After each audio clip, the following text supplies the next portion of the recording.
Hi there and welcome. In today's video, I'm addressing the emotional part of ourselves, that emotional aspect, or what I can call the emotional me. Emotions have to do with our feelings. And there's a couple, two, three really salient points I want to make about feelings or emotions. The first point is feelings are just that. They're emotions. That's it. They are not to be, the second point, they're not to be confused with reality because feelings are not necessarily tied to reality. For example, a few weeks ago I talked about mind chatter and that mental chatter that we hear that's telling us that we're not worthy, we're not good enough, we're telling us all kinds of negative stuff. And we may develop feelings as a result of listening to that mind chatter. But the fact is, we are good enough, we are smart enough, we are worthy. And so feelings are not, even though we may feel like we're not good enough or worthy, that's not true. So they're not necessarily tied to reality. Same thing with fear. We may have a lot of fears. Oh, gosh, I remember one time I was skiing with my friend. This is years ago. And I came to a traverse and I didn't want to take it. I was scared to death of it. And it just seemed like this traverse was I thought it was like very, very, very long. And it wasn't really, but I just, for whatever reason, I'm not really afraid of heights. And I did all kinds of skiing and have done all kinds of things. But for whatever reason that day, I was freaked out. But I was in a ski class, and what got me through that traverse and down that steep mountain was that, on my skis, was that somebody had fallen and left some of her gear, lost a ski or something. And rather than making that poor person climb up the hill to retrieve her gear, I immediately went into, have to help this person. And all of a sudden, that fear diminished and vanished, and I'm skiing down that, I went across the traverse, skiing down that hill, and picked up her gear and brought it to her. Other than that, I wouldn't have moved off. I might still be there because I wasn't moving off that hill and off that traverse. I was that paralyzed with fear, and I've rarely experienced that kind of fear. So whatever it was, I was believing that it was a fact I was going to die on that mountain, when in fact, it was not tied to any kind of reality. And the third salient thing I want to mention about feelings, or this third salient point I want to make, is that feelings need to be acknowledged. While they may not be tied to reality, while they may just be emotions, and everybody has emotions, they absolutely have to be acknowledged. If we don't acknowledge them and just experience them and let them pass, then if we bury them or we somehow cover them up or somehow not acknowledge them, they can come back and ruin us later or make us sick, mess up our lives. We will have to deal with our quote-unquote unresolved emotions some point along the way. I remember once, I've had the privilege of going to the Hawaiian Islands twice in my life. The first time was in Maui, and the second time was just in January when Tom and I got married in Kauai. Both times I was there, I noticed that the buildings of the houses or the smaller structures are often built, especially in Maui, because there's a definite windward and leeward side of the mountain, of the island rather. But a lot of the buildings are built differently on the windward and the leeward sides. Many of the buildings, like the condo complex where we stayed in Maui, and then even the hotel where Tom and I stayed on our honeymoon, was built and it was open. There were walls, but they were not closed off. They were just, the winds were able to go through. And I realized, and I realized this back in the early 2000s when I was in Maui for the first time, I thought, oh, look at these winds or look at these buildings. The winds are just able to go right through because they do get very strong winds there. If everything were totally closed off, it would take the building with it. Those winds can get that strong and be that destructive that it can just take the building with it. So I remember standing on this at the condominium complex where we were staying there in Maui. I remember standing in the foyer of this hotel and feeling the nice soft breezes go through, and I thought, this is just wonderful. This is great. I see why they do this. Well, about, I don't know, a couple months later, when I was back at home, that thought form came through to me. That memory came to me, and I thought, Diana, you need to treat your emotions the same way, or no, I'm sorry, not the same way, but as if they are the winds of Maui. Don't close yourself off. Don't open yourself up so much that you then close off and try to contain them, because both actions will wipe you out.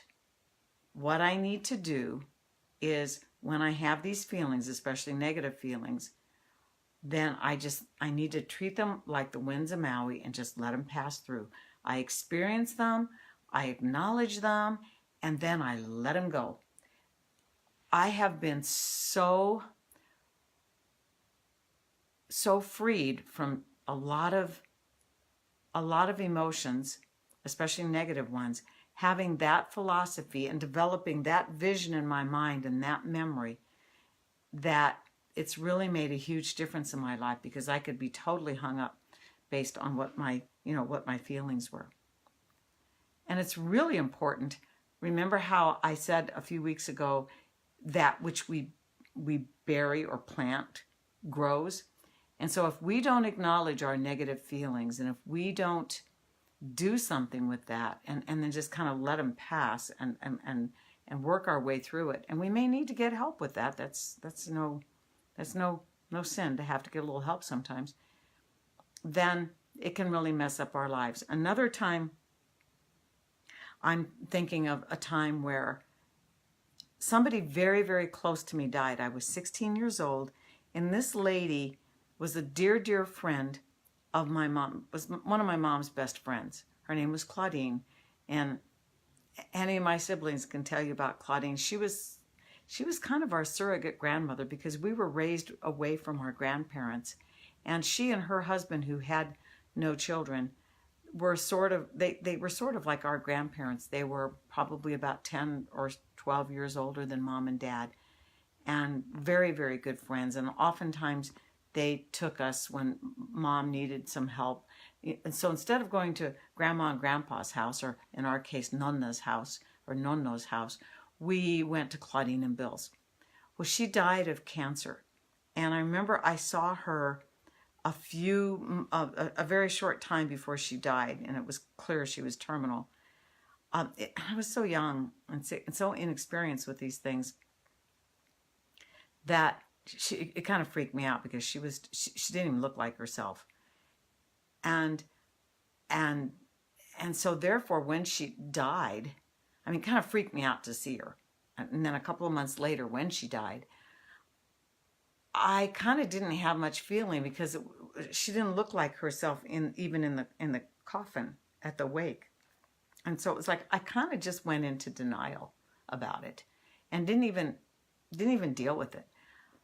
This is when I was 16. I remember something triggered some kind of memory in me. I was in my, well, let's just put it this way. Amanda was already born. My daughter was already born, and I had her when I was, 31. So I was in my mid-30s, and something happened. It triggered a memory about Claudine. And I remember waking up one morning and just, I absolutely cried like a baby in bed. And I think I remember Amanda coming and asking me, Mommy, what's wrong? And I think my husband asked me what was wrong. And I just said, Claudine died. Well, she died about 17, 18 years ago. But so here it was affecting me, and I had a really good cry. And then the next time I was back in Illinois, I went and visited her grave and had another good cry, and I was fine then after that. Now I have wonderful memories of her, and I can even think of that memory of what she looked like before she died, and I'm at peace now. But it's amazing how things can come up that we've buried and that will have an effect on us. And this is that emotional part of ourselves. This is that. Now, what does it look like when you're out of balance? I talked yesterday about what does it look like when you're out of balance with in your mental or your intellectual side aspect of yourself. Well, emotional, if you're out of balance and if you're living too much in that emotional aspect, it can look a lot of different ways. You can be a drama king or a drama queen or a drama king. You can a lot of times with women, they become drama queens. And with men, they can sometimes become very frustrated and very stoic. They either rush into their mental aspect or they rush into their physical aspect. A lot of times, if men have unresolved emotions, they can sometimes get rough and get physical and even become somewhat violent, and not necessarily abusive violent, but just violent. They can take it out in the physical. They can do very physical things, and that might be a good outlet for them, but they're still not really dealing and acknowledging their emotions. And I'm not a psychologist, so I'm not going to go there, but it can result in problems. Also, realize this: if we have unresolved feelings, that usually surrounds fear, anger, or hurt. And sometimes we can hurt others. If we are hurt, or people who are hurt can often hurt others as a result of their pain and their lack of resolving that pain. I've heard this saying, and I think it's true, that hurt people hurt people. So it's important to remember that if you're in proximity to somebody who's hurtful, while it may be desirable and help you to have compassion for that person, if you're in proximity to this person, you want to make sure that you also set healthy boundaries and you do not excuse any bad behavior on their part, nor do you let yourself become a victim of it. And at the same time, though, you want to remember to have a certain amount of compassion in dealing with this person. And sometimes that compassion can result in your setting a boundary, not allowing them to take advantage of you or be violent with you or be verbally abusive or what have you.